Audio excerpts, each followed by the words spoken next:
In this video, I'm going to take you down one of the newer, yet instant classic trails in the Raging River Trail system, Canyon Creek Downhill, also known as CCDH. It is a very long yet very rewarding blue square downhill trail. It is 2.4 miles long and descends over 1,800 feet from the top of Raging Ridge into the valley below. It is rated as a blue square trail on both signage and trail forks, but many locals believe it closer to a single black diamond in skill level. So it was quickly named as the original Spicy Blue Square Trail in the Raging Tiger region. It is very flowy and fast, yet has a constant level of technical features and chunder.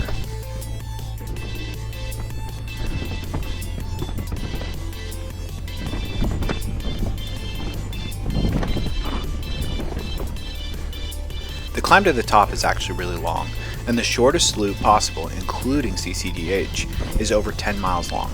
So making sure to bring extra water, snacks, and depending on the weather, layers of clothing is all very important.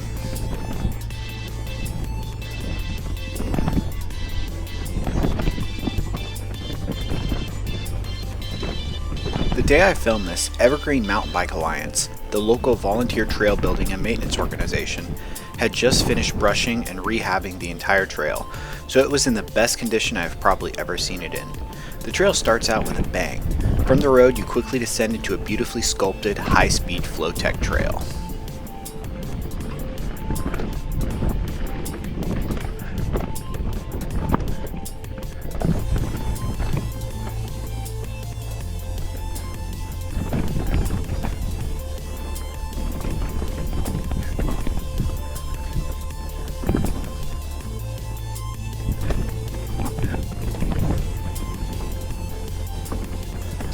During the course of the trail, we will cross a few roads, and not all of them have the trail entrance immediately across from the previous exit, so make sure you pay attention to your map.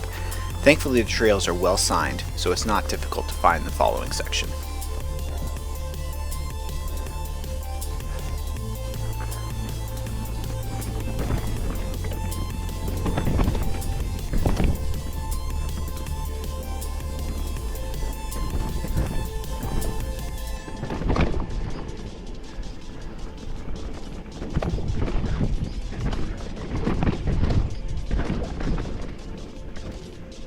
As we progress, you will notice the difficulty stays very consistent. This stays true throughout the entirety of the trail. Any large or truly black diamond features have a much easier ride around. The trail has many lines for all skill levels of rider, and never pushes far outside of that spicy blue skill level. Most of the corners are bermed and reinforced with a natural feel. All drops are rollable, and any jumps there are completely optional.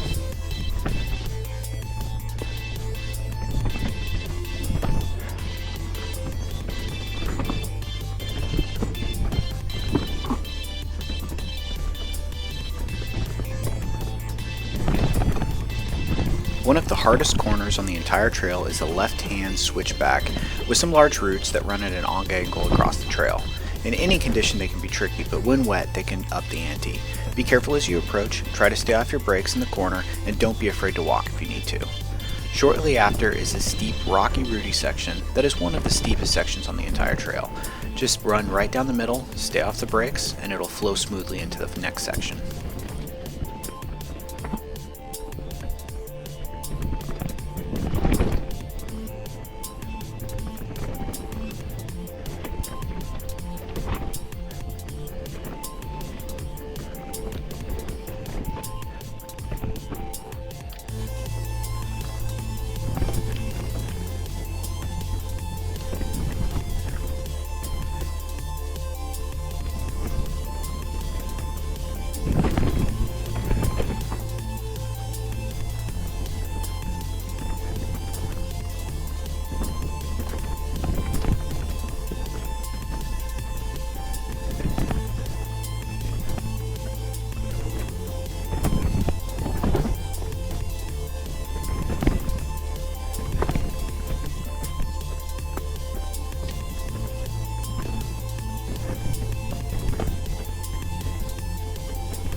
Another difficult corner is a steep S-turn, a left followed by an immediate right.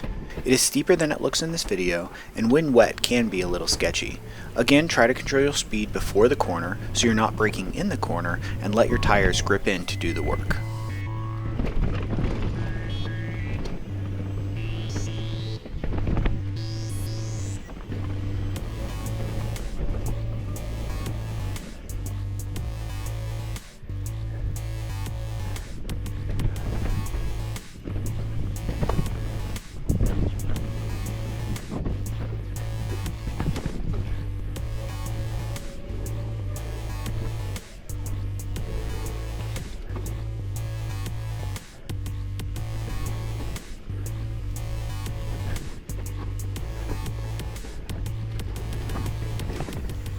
At one point on the trail, there is a sign that says the trail splits between a black diamond to the right and a blue square to the left. I have taken both ways a couple of times and can honestly say I don't really feel a difference. Neither feel like a black diamond to me, so I think you're safe to ride either direction without any kind of difficulty.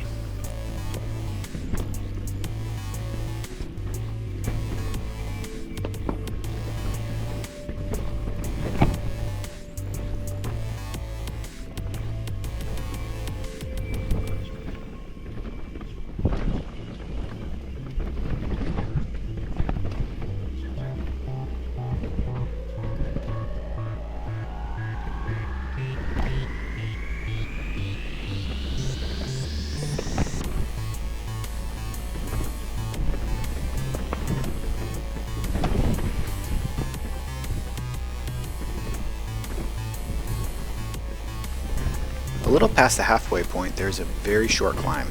If you're going fast enough, you might be able to coast most of the way up it. However, this day, I was going a little slower and it required a short bit of pedaling.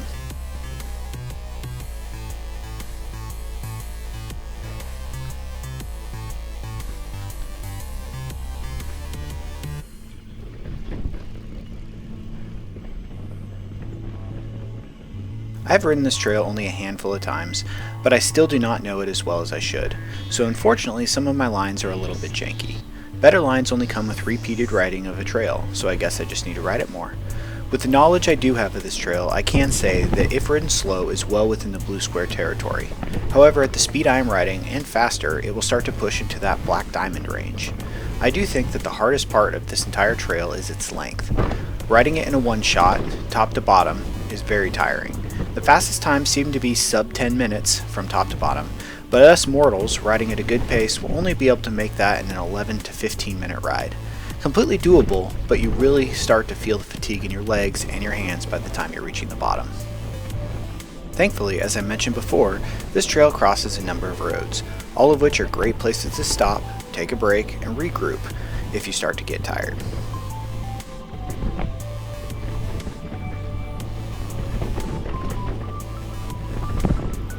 The hardest feature on the entire trail is a blind rock roll. It is signed as a black diamond with an optional blue square right around to avoid it. It is 7 or 8 feet tall from the bottom to its highest point, and you have to roll in with some momentum to get over the top. There is a place above it to stop and scout it out, as well as a short side spur to session it if you are working on practicing harder features. It really isn't that difficult, but can be intimidating at first glance.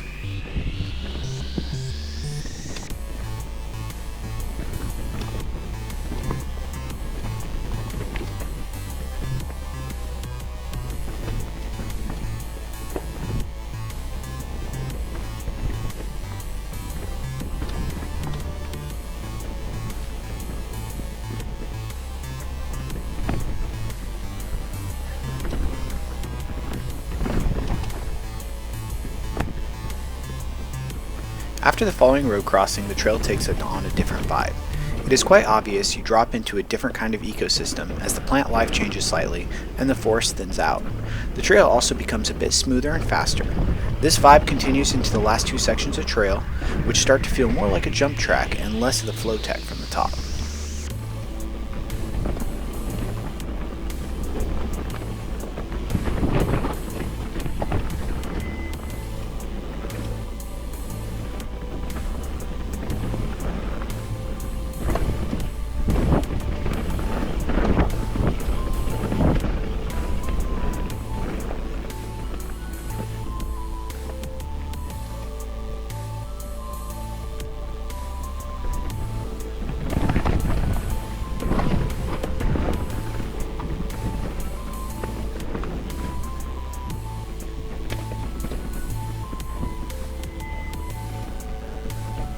The second to the last section of trail is the fastest by far, and starts right after the road with a roller tabletop.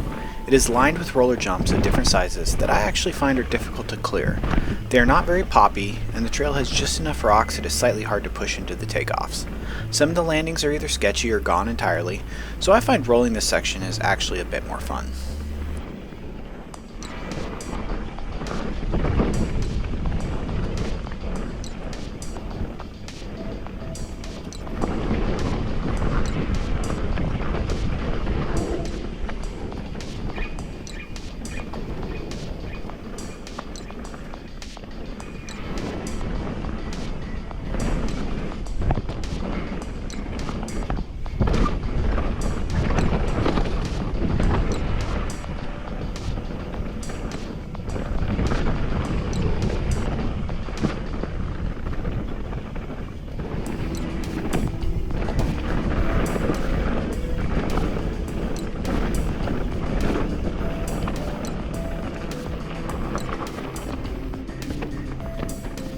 The last section of the trail is very short, consisting of a root garden, some rocks, and a 180-degree corner before dropping down somewhat steep onto the road below.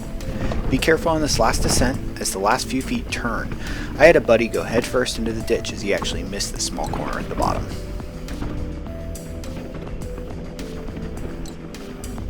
Overall, I really enjoy CCDH. I give it a solid spicy blue rating, riding that line between blue square and black diamond. If you are looking to try to progress in either skill or length of your rides, or just want to ride a riot of a flow tech downhill, CCDH is a must ride for you. In this video, I am riding my 2023 Specialized Enduro S-Works, set up with an MX wheel build.